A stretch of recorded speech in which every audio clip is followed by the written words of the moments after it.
Good evening. I'm David Coverdale. I will share with you, as I shared with my immediate family, a few personal memories of my initial introduction to Jon Lord that involved his incredible warmth, patience, and generosity that immediately came to my mind and for which I will be eternally grateful. My first encounter with Jon was as an opening act for the early Mark II at Sheffield University. Jon came up to me after our show and was very complimentary about my singing and discreetly asked for my phone number, whispering, in case it doesn't work out with a new guy. Of course, in those days, I was living at home with my parents, and we never had a phone, so I hastily gave him my address, shook hands, and went out to watch some of their show before we drove back to Teesside. I remember it vividly. Of course, it worked out beautifully and successfully with the new guy, as we all know, but it didn't stop me rushing down to the front door every morning for months to see if he'd written to me.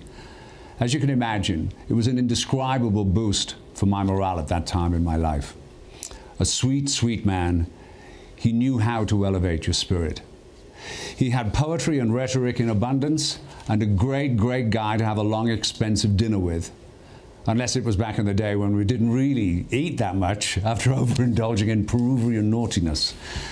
We left a host of disappointed and confused chefs in our wake, but some of you know all about that. The second time was at my actual audition for Deep Purple in London in 1973. I was pretty nervous, of course, but determined.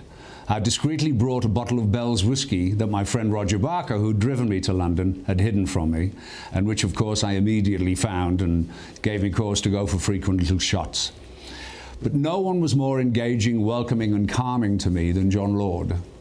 He spoke to me so very kindly and encouraged me to the point where I must credit him for helping me relax and give a solid account of myself at the audition.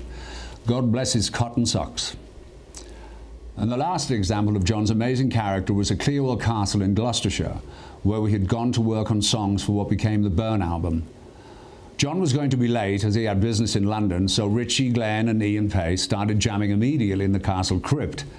Amazing music, amazing musicians. I wandered in and out, sipping on cognac or scotch and coke, not knowing what the hell to do, as this was all so new and unknown to me. I found out later that Jon had called Richie to see how things were going and how I was fitting in. Richie said everything was fine, but I hadn't sang anything. I hadn't sang anything yet. So when Jon eventually arrived, he and I had several sniffs of some fine alcoholic beverage and walked down to the rehearsal room. And with him at his Hammond and me at the microphone, I sang non-stop for God knows how long. Beatles songs, jazz songs, blues riffs. Slowly but surely, the guys all came in and started playing along, and suddenly I was a member of the best band in the world. I had the incredible honor of being in two extraordinary bands with Jon, Purple, of course, and Whitesnake, but that's a whole other story.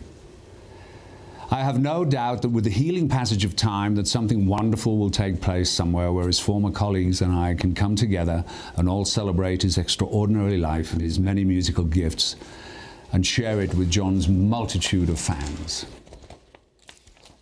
So in closing, I thank you, Jon, with all my heart. I will never forget you and what you brought to me and countless others' lives. The many precious memories I will treasure forevermore.